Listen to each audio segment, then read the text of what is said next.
Welcome to this webinar on U.S. Taiwan relations.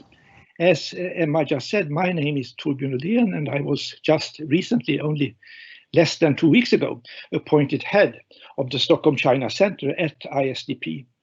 And this is the first time that I moderate an event for our center. Our China Center is a research institution. We do research on China, on Greater China, which of course includes mainland China, but also Hong Kong, Macau, Singapore, Malaysia, and other regions with significant numbers of Chinese inhabitants. We study culture, society, politics, and international relations, and we want to serve as a center of knowledge about China in this broad sense. But our center is not, and this is very important to understand, a political actor. We are interested in politics and international relations, but we are not doing politics. We are not a political actor. It is an honor and a pleasure for me to introduce our speaker today, Mr. Vincent Jianxiang, who is Taiwan's official representative to Sweden and head of Taipei mission in Sweden. I wish to welcome you, Mr. Jia, to this webinar, but also say welcome to Sweden. You arrived here only a couple of months ago, and we all wish you a happy and fruitful stay in Sweden. Before taking up his position in Stockholm, Mr. Jia served as Director General for North American Affairs at the Ministry of Foreign Affairs in Taipei, and before that as Director General of the Taipei Economic and Cultural Office in Seattle in the United States.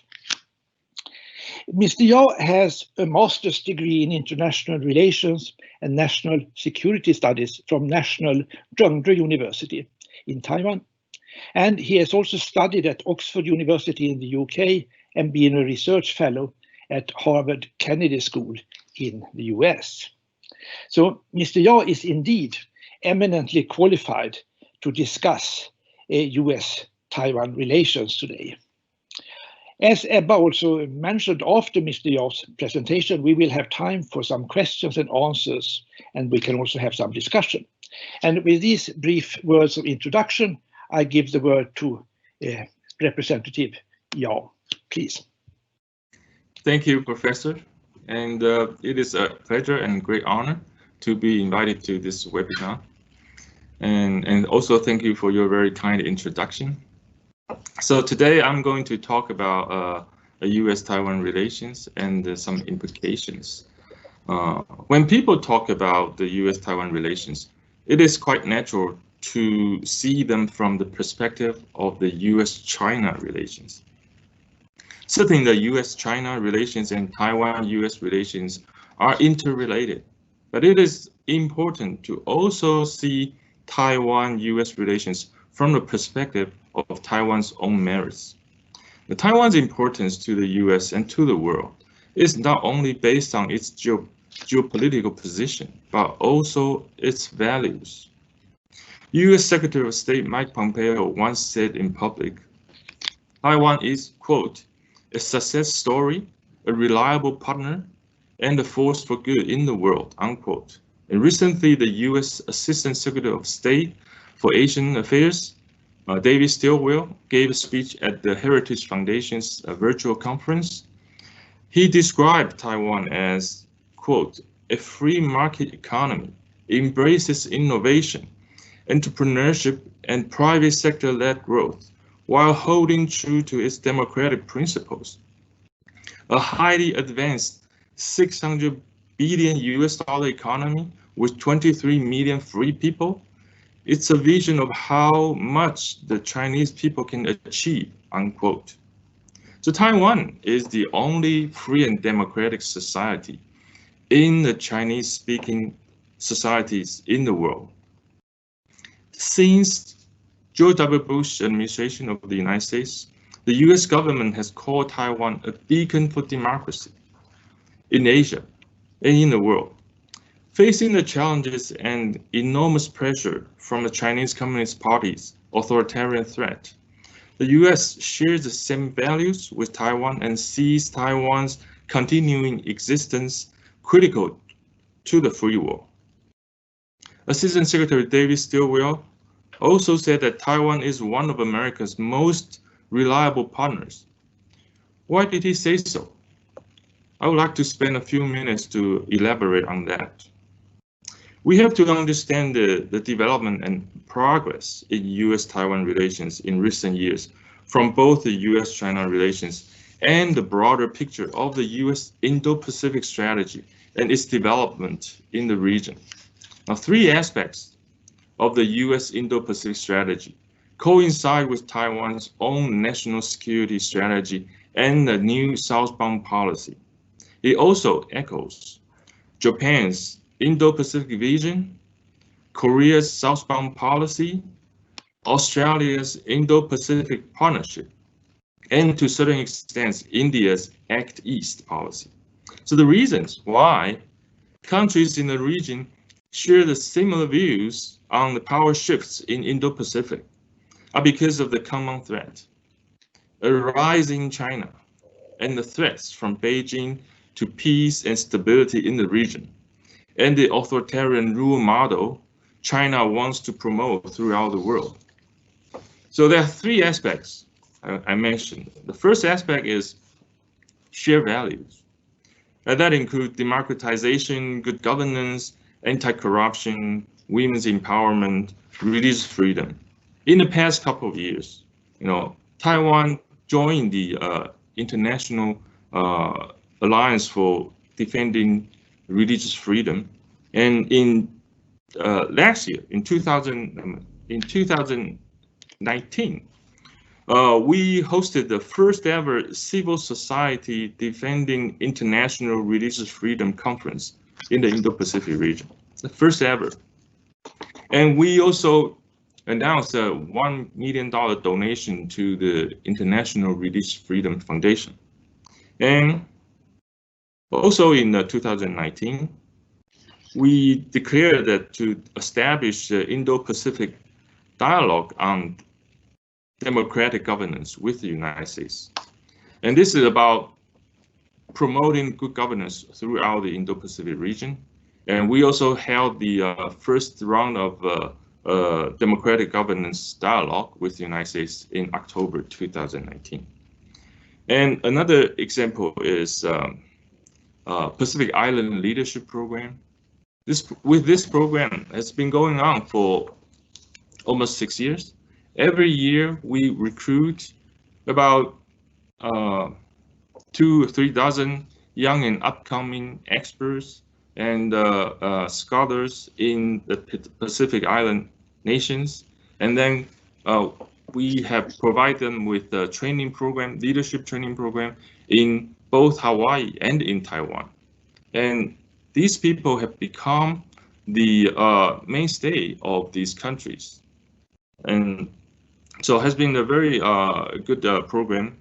And for all these activities, the Global Cooperation and Training Framework, or GCTF, serves as a very good platform for us to provide workshops and to promote the capacity building of the countries in the Indo-Pacific on many different topics, such as anti-corruption, women's empowerment, and democratization, and so on and so forth.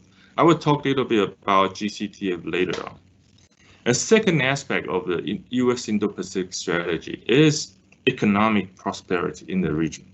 In Taiwan, you probably don't know that Taiwan is the 9th largest trading partner of the United States in 2019, and the 7th largest market for U.S. agricultural products.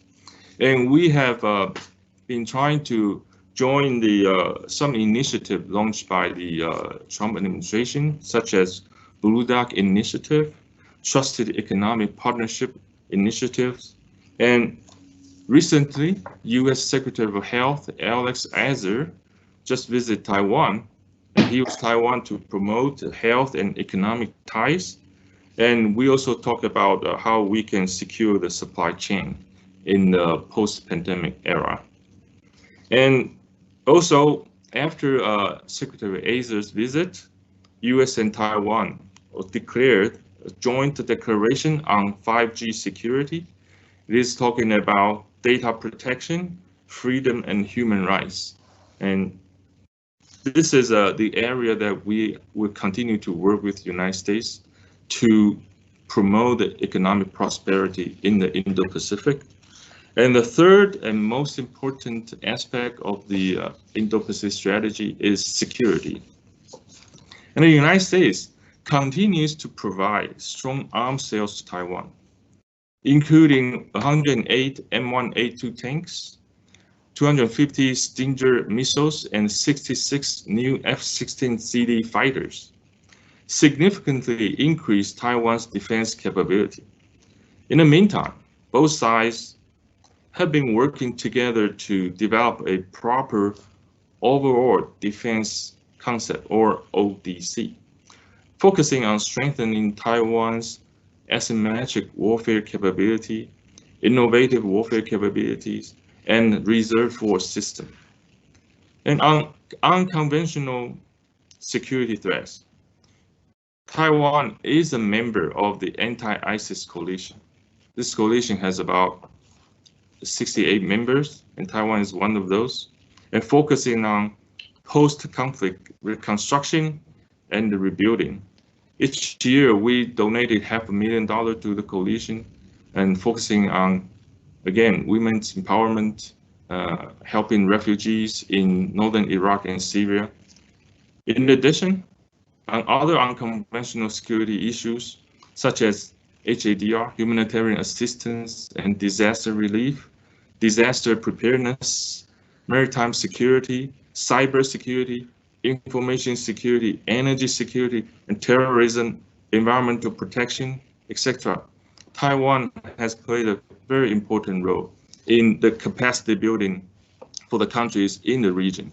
Now, going back to the GCTF, the Global Cooperation Training Framework was established between U.S. Taiwan in 2015.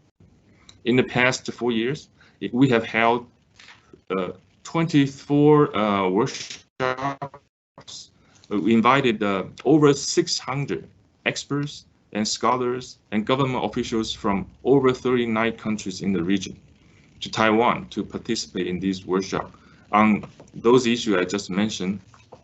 And in 2017, Japan had become a full partner of the GCTF, and it became a trilateral platform for U.S. Taiwan, Japan to help the capacity building of the region. And then what's worth talking is that last year, Sweden also, for the first time, co-hosted one of the GCTF workshops. The topic was on disinformation, the disinformation campaign from China.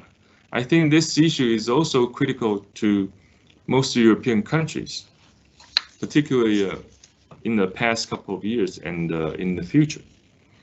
And Australia also joined to co-host one of the workshops.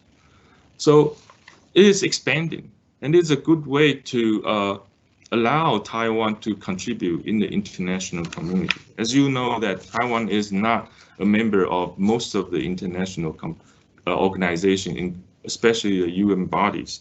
So, but Taiwan's international participation is part of the efforts to safeguard Taiwan's security.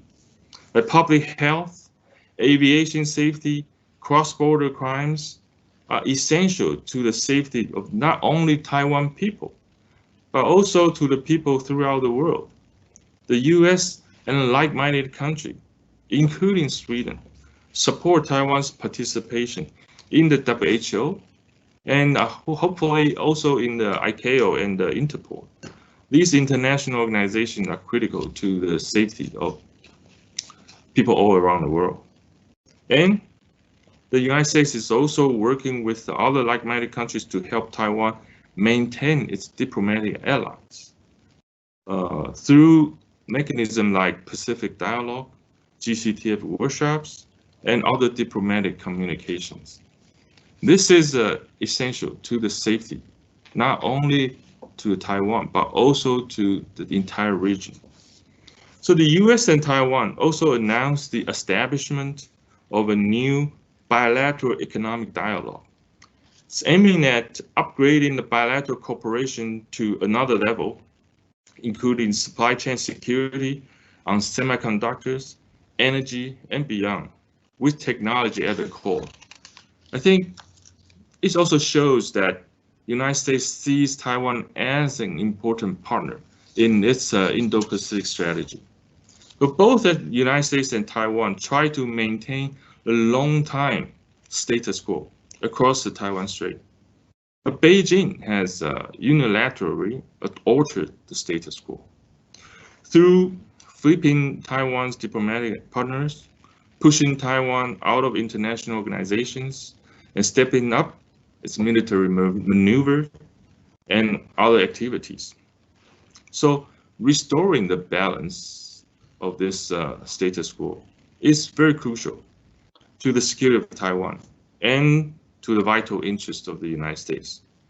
Finally, I want to close by talking about Hong Kong. Look at Hong Kong.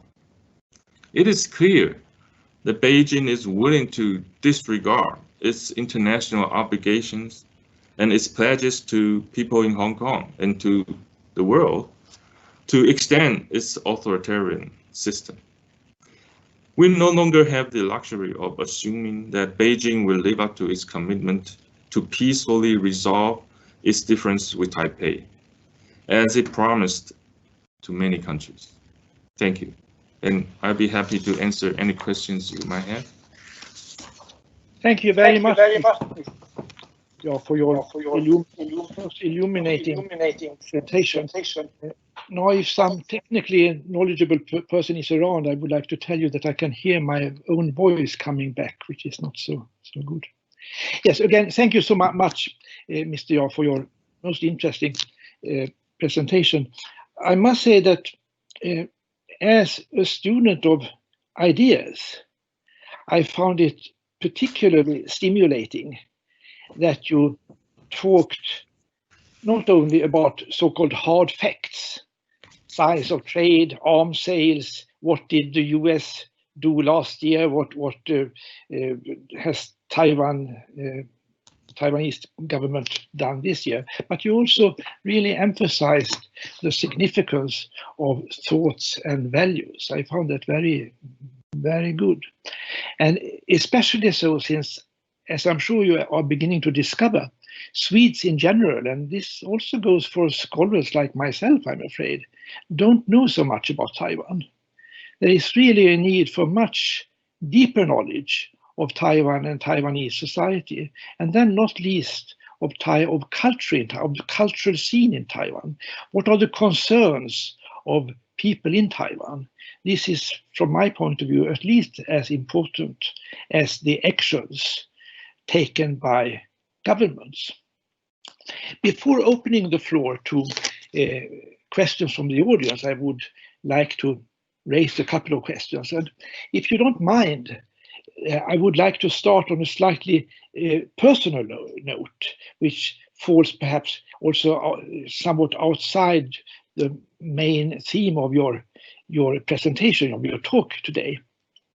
You arrived in Sweden, I understand, about 2 months ago. And I hope that you will spend a few years here as Taiwan's chief representatives. It would be nice, I think, if you could share with us some of the thoughts and aspirations that you have for your stay in Sweden, and also more broadly, if you could talk a little about your personal and your government's hopes and ideas about the future relations between Taiwan and Europe. Please.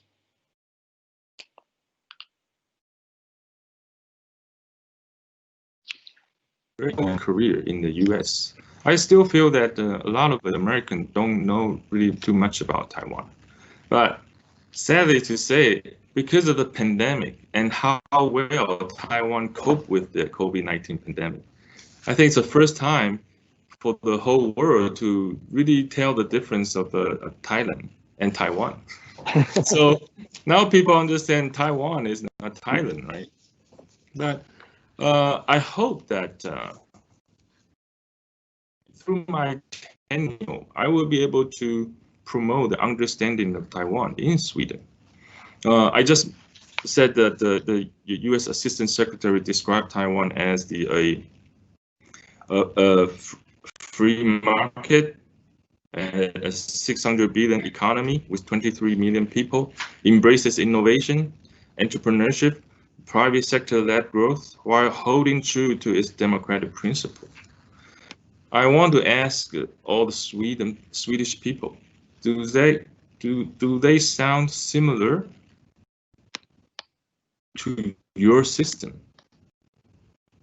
So in my tenure, I will be able to let Swedish people know that Taiwan shares the same value with Sweden. Taiwan is a like-minded country, and there's a lot we can work together. So I'm not here to gain your sympathies because you think Taiwan is being bullied around by the Beijing authoritarian regime. Yes, Taiwan has been bullied around, but what I want to do is to gain your respect. The more you understand Taiwan, the more you respect Taiwan as a free and democratic country. Yes. Thank you very much. Would you like to say something about Taiwan and Europe in a broader sense? Yeah, the European Union as a whole has been more and more supporting Taiwan in the past couple of years. I think it's also because more understanding about Taiwan, and European Union understands the values of Taiwan, and European Union as a whole is the fourth largest trading partner to Taiwan. So trade and commercial ties are very close between the EU and Taiwan, and also because of Taiwan's democracy and freedom, the EU continues to support Taiwan's participation in some functional UN bodies, especially the World Health Organization. This year, we have seen an unprecedented number of European countries join the like-minded countries camp to support Taiwan's participation in the world. This is unprecedented support, of course, very much welcomed by Taiwan, and we hope that on this basis, we can continue to promote our bilateral relations. Thank you very much. Before opening the floor, I have one more question. And while my first question was very general and really outside the scope of your prepared presentation, my second question will be much more specific and related to, much more specifically related to Taiwan-US relations. As we know, for many years now, the US has pursued a policy of so-called strategic ambiguity vis-à-vis Taiwan. That is to say, the US administration has refused to state explicitly whether the US would or would not use its military force to defend Taiwan in the event of an attack. Now there are indications that the present American administration is considering abandoning this policy in favor of a clear and unequivocal commitment to defend Taiwan. It would be interesting for me, and I'm sure for the audience also, to know what you and your government think about the policy of strategic ambiguity. How has it worked in practice as you see it? Would you welcome a shift to a clear-cut and unequivocal commitment to defend Taiwan? Well, thank you for the question. First of all, there's no such policy of the US government as strategic ambiguity. United States has its own one China policy, vis-a-vis one China principle upheld by Chinese government. The US one China policy is based on Taiwan Relations Act and 3 joint communique. So of course I want to talk more about Taiwan Relations Act.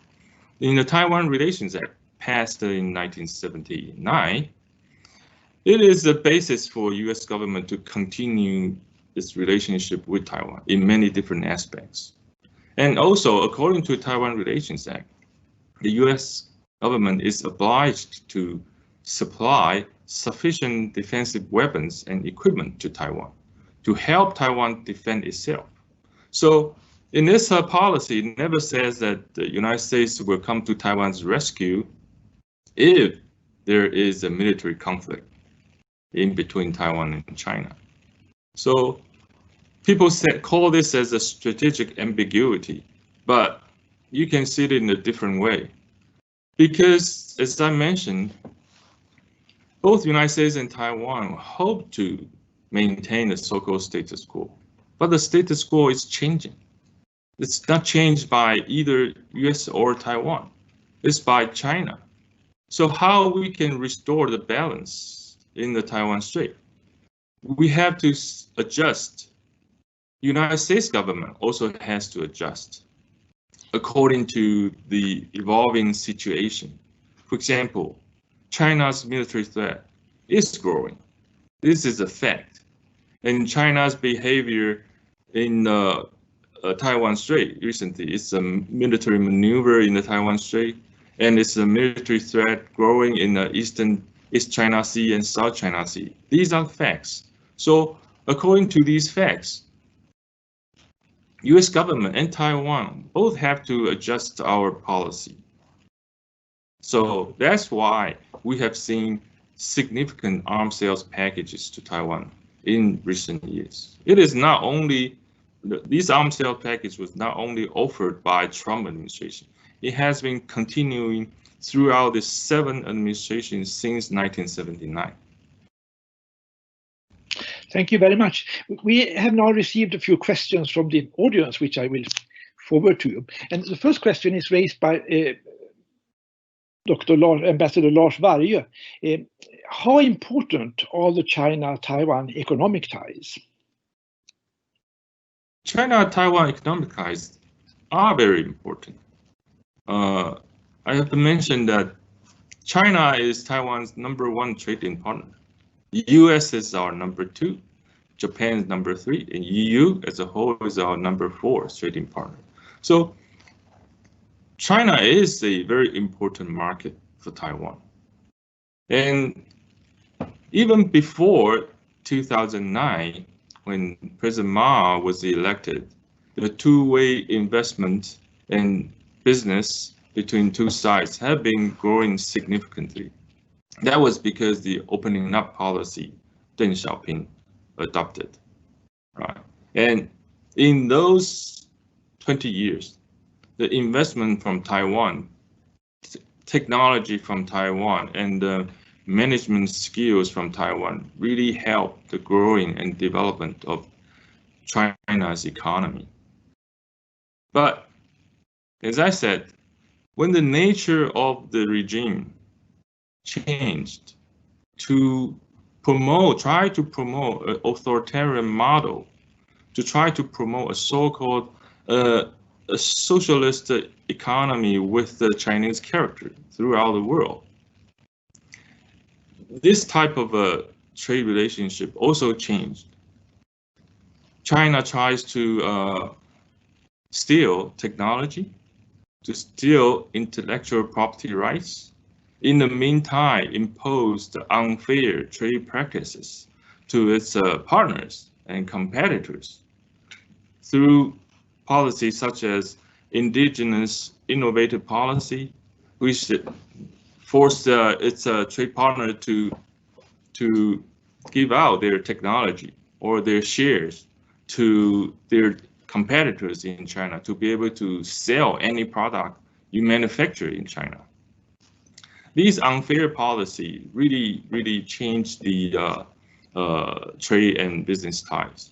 So that's why countries in the region adopted their own version of Indo-Pacific strategy. Taiwan has our own so-called New Southbound policy.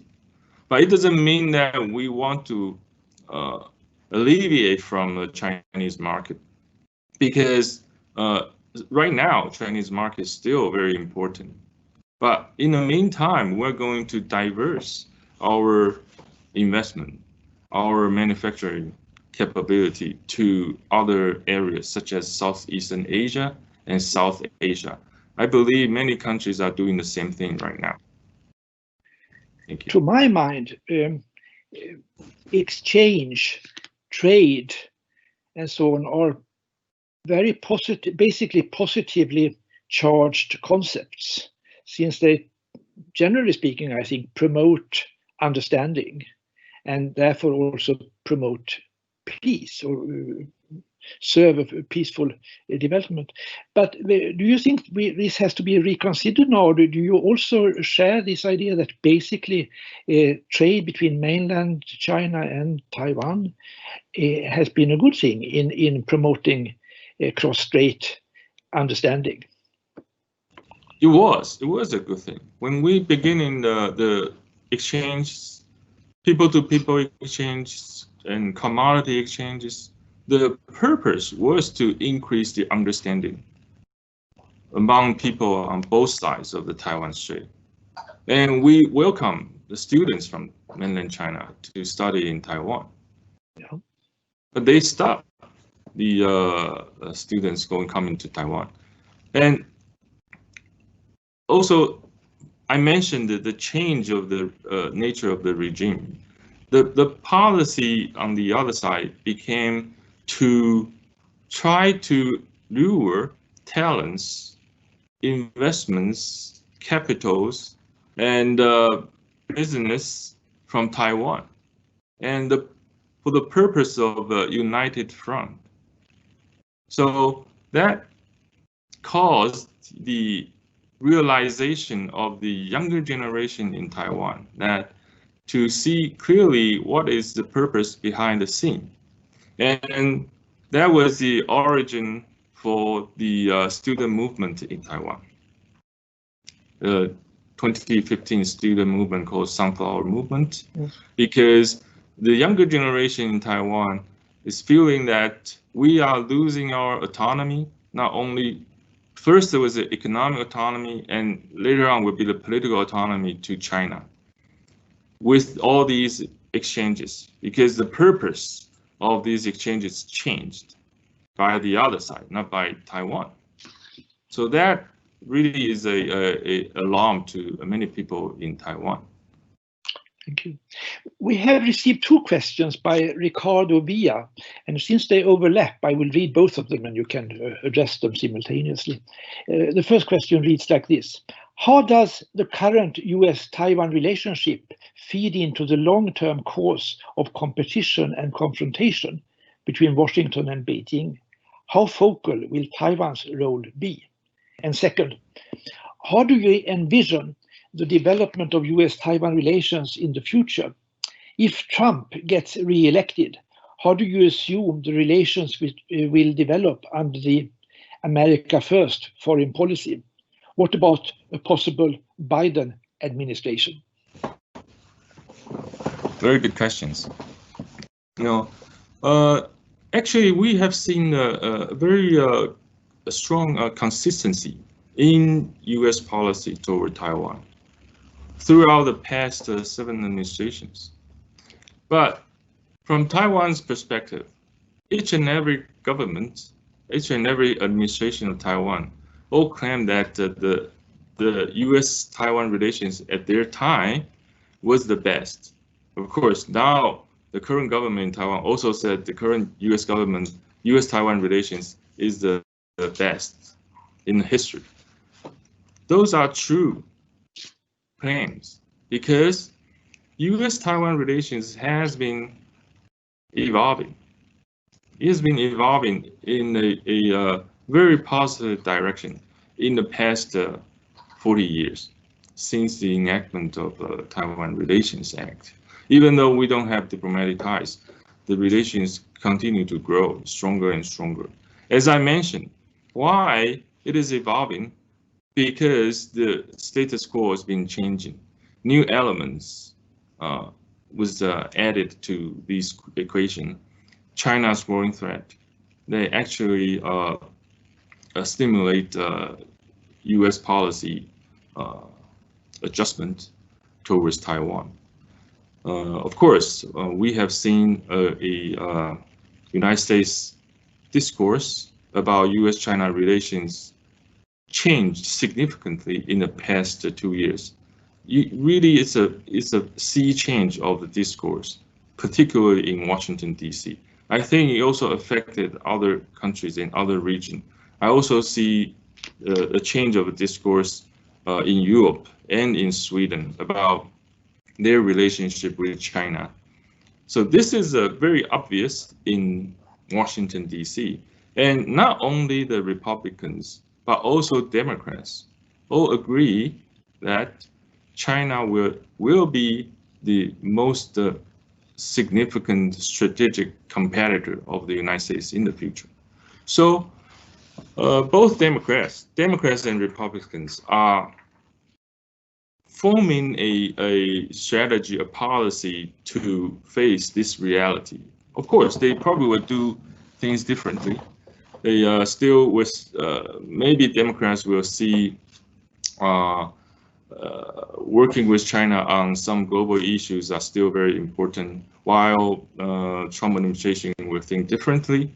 But I think Taiwan in this equation, as I mentioned, is to demonstrate its value to help the United States and help the like-minded countries to promote the capacity building in the region.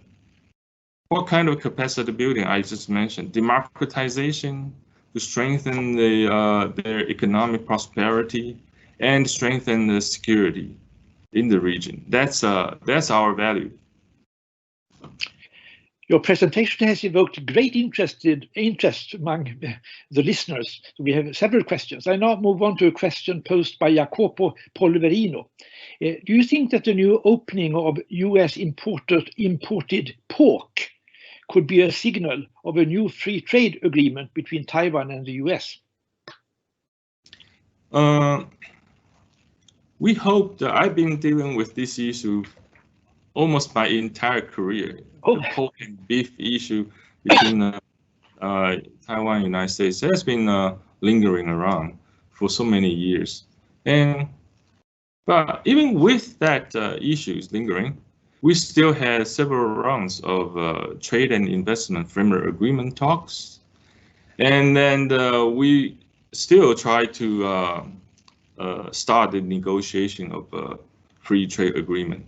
So I wouldn't say that opening up for the U.S. pork and beef entirely is a precondition for negotiating a free trade agreement. But I would say that it actually removes the obstacles for any future trade cooperation with the United States.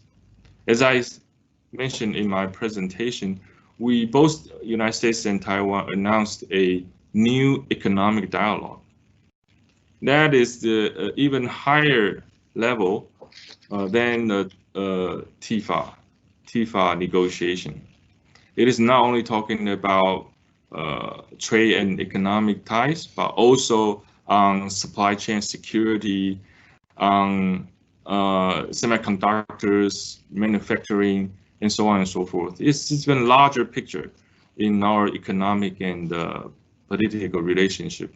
So I would say that was a very important factor for us to remove the obstacles in the U.S. Taiwan relations, trade relationship. Thank you very much. This was really an expert's answer to a question that to me sounds very specific. Now I move on to a question raised by Richard Xie, which reads as follows. If there is a military conflict with China and the US is not intervening with military forces, from which other countries can Taiwan expect military help? Actually, we are not expecting any country will come to our rescue because the overall situation is very complicated. As you know, China has been growing to a very strong military power, although it's still lagging behind United States, but in some capabilities, they are catching up very quickly, especially they are building their Navy and missile forces. And I think the like-minded countries in the region understand the importance of Taiwan's geopolitical posture. And we are also engaged in many different security dialogue on how we can strengthen the capability to defend ourselves and how we can cope with China's growing military threat. But importance is that we have developed our own proper overall defense concept, as I just mentioned, focusing on building our asymmetric warfare capability to make sure that the Chinese People's Liberation Army understand it's the cost of launching any invasion against Taiwan is too big to even think about it. So with the U.S. arms sales, with the military exchanges program with other like-minded countries in the region, we are strengthening our capability. The capability is to make sure that the PLA will think twice or even 3 times before they act militarily. Thank you very much. At the outset, I announced that there would be time for questions and discussion, but I realized that there are some technical restrictions that really don't allow us to engage in discussions, but we still get this wonderful opportunity to ask you questions. The following is the question raised by Lars Elström. How do you see the One China principle in view of developments from the time of the early Kuomintang government's One China position to the current situation? This question should be directed to you. You probably know more about the history about this One China position. Of course, Taiwan, even under our constitution, our national title is still the Republic of China. So One China position is still a very important factor in cross-strait relations. I think that is why our government, since the democratization of Taiwan, we still try to avoid provoking China by changing our constitution. So that is very important. But China, for a period of time, we're talking about 92 consensus as a basis for the 2 sides to continue our dialogue. The 92 consensus means One China, different interpretation. That means that with this definition of China, both sides, either side can interpret it differently. So we, of course, say this One China means the Republic of China. The other side says this is the People's Republic of China. But anyway, on this basis, we can continue our dialogue. However, our current government doesn't believe that the 2 sides should continue any dialogue on any precondition set forth by the other side. So that means that we don't want to be provocative. We want to continue the dialogue. We want to continue to maintain a good relationship with the other side, but we will not accept any precondition. So the future of Taiwan should be decided by the people of Taiwan. But again, we haven't changed our constitution. We haven't changed our national title. We don't want to be provocative. But the other side, particularly President Xi, through his New Year's speech last year to the people of Taiwan, he unilaterally changed the definition of the 92 consensus. He meant the 92 consensus, also the precondition for both sides to continue dialogues, was a 1 country, 2 system with Taiwan formula. So that clearly showed people of Taiwan that his true intention is to force Taiwan to accept the 1 country, 2 system. Whatever formula, it is not acceptable to any Taiwan people. So the majority of Taiwan people don't believe that China will uphold its commitment to people of Hong Kong to implement one China to one country two system.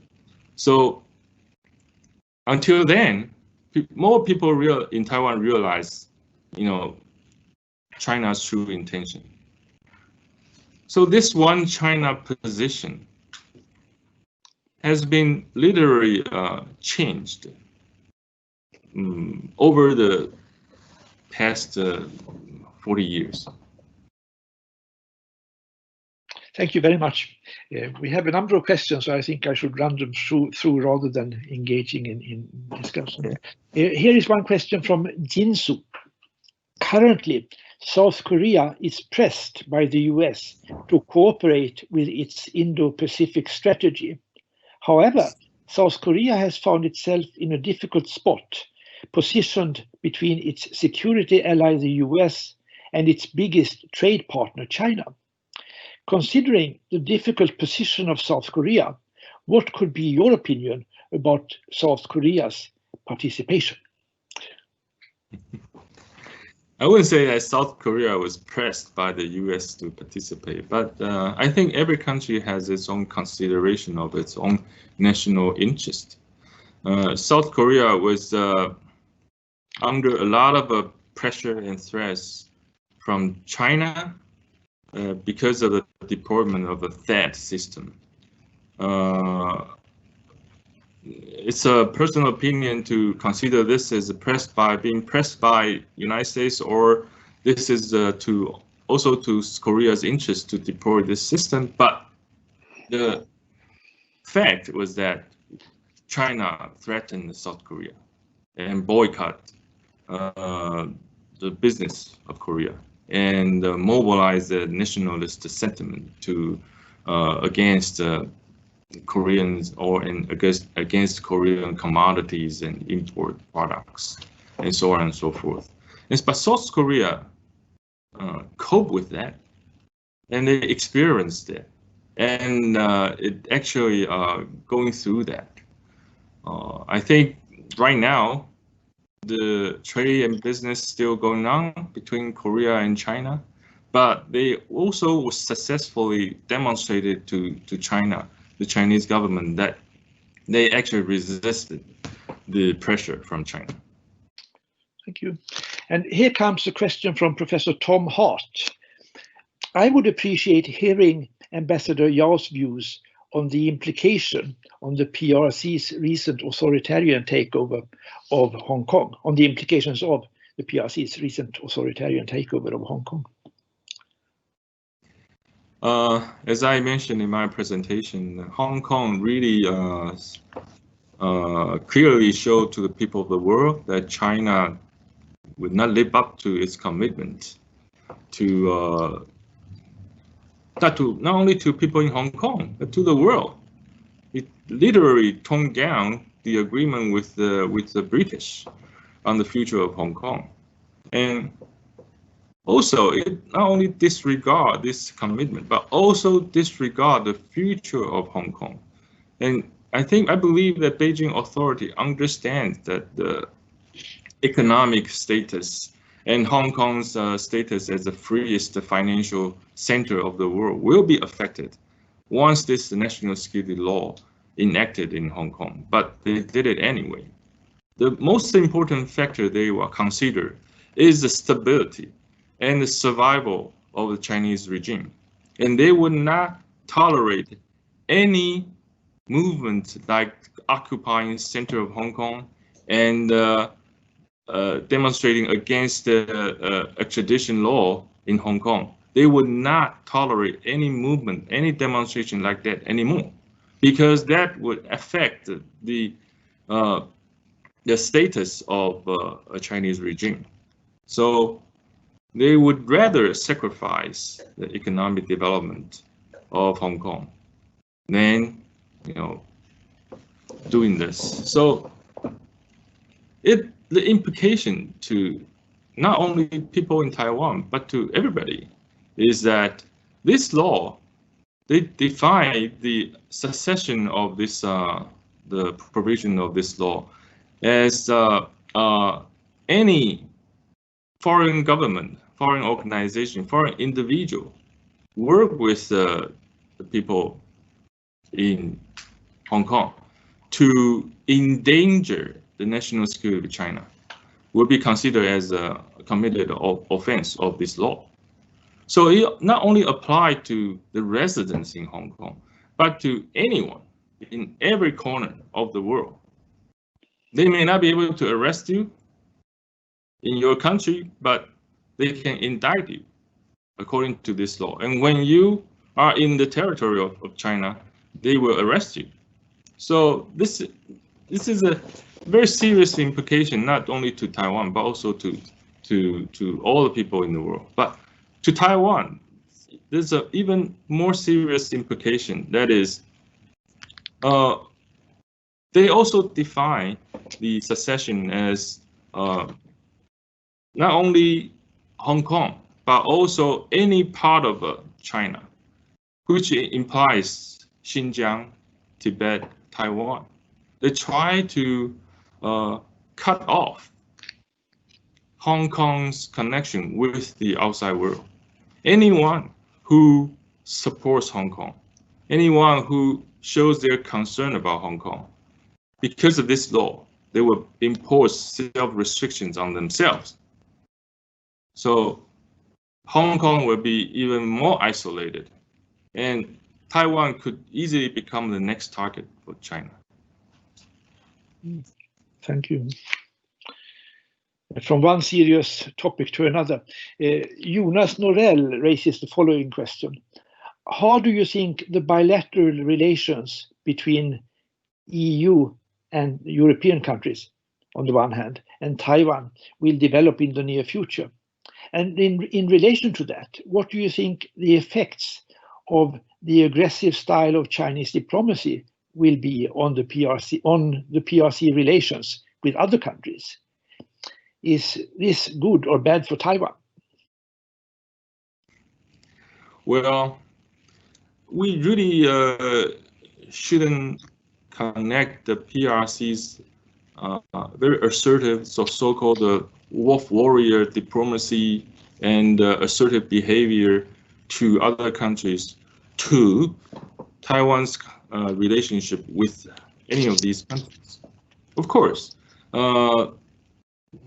the deteriorating image of Chinese government in these countries, to a certain extent, help the people of these countries to pay a little bit more attention to Taiwan. But honestly, that may or may not transform to the momentum or support or positive factors to Taiwan's relationship with these countries. Because, for example, countries, they are opposing Chinese diplomats, wolf warrior diplomacy, still consider China as a very important trading partner, as a very important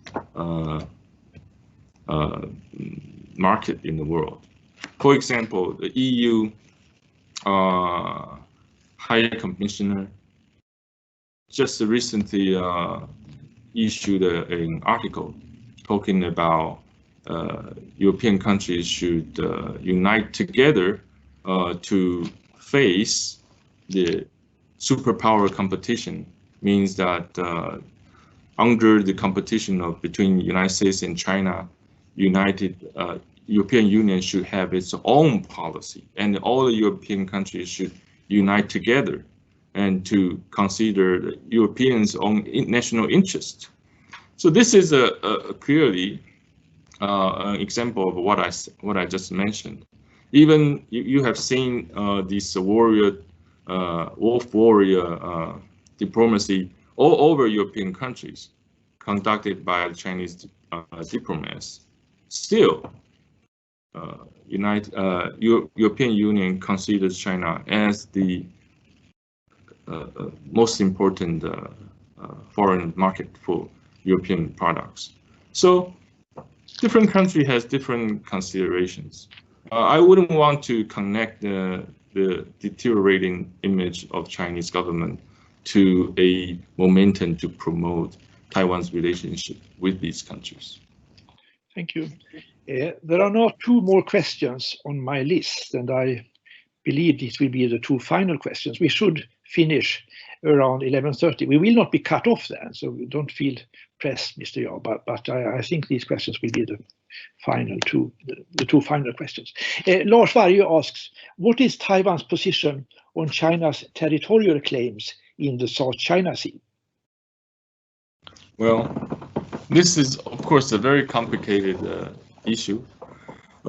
China's territorial claim to many people is based on Republic of China's territorial claim over South China Sea.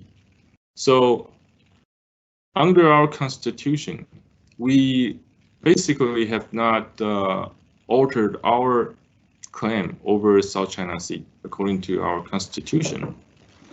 Of course, but we also emphasize that what is different is we emphasize that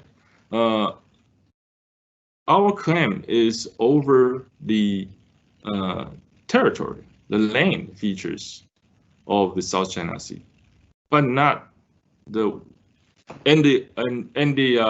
vicinity of the water of these land features, but not the entire South China Sea.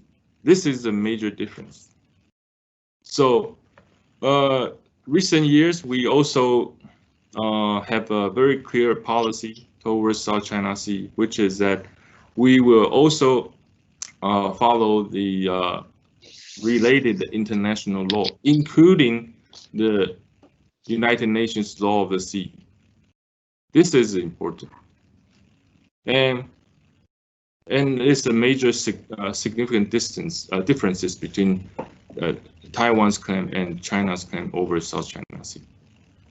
And also, we have seen many freedom operation of navigation in the region conducted by United States and some other like-minded countries. And our government has publicly said that we welcome these type of operation because we will increase the stability in the region. Thank you. And finally, Scott Brown's question. The Czech Senate Speaker recently visited Taiwan and delivered a very strong message. Because of the increase of Taiwan-US relations, could there be the possibility of a visit of Speaker Pelosi to deliver a similar message? Of course, it is possible. As a matter of fact, in the United States, we got a very strong bipartisan support from the U.S. Congress.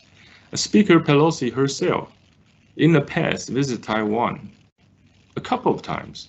So in the capacity of a speaker, she, of course, can much welcome to come back to Taiwan to visit. And there's no limit or to prohibit, or no law to prohibit her from visiting Taiwan. It is, I think, it's a matter of timing, whether or not she's available to come to Taiwan to visit. Over the past 40 years, we have numerous members of the U.S. Congress to visit Taiwan. Each and every year, we have a list, over a dozen staff deals from the U.S. Congress. So that says how close our relationship with the U.S. Congress. On the House side, the Taiwan caucus has close to 200 members, and on the Senate side, the Taiwan caucus has over 30 members.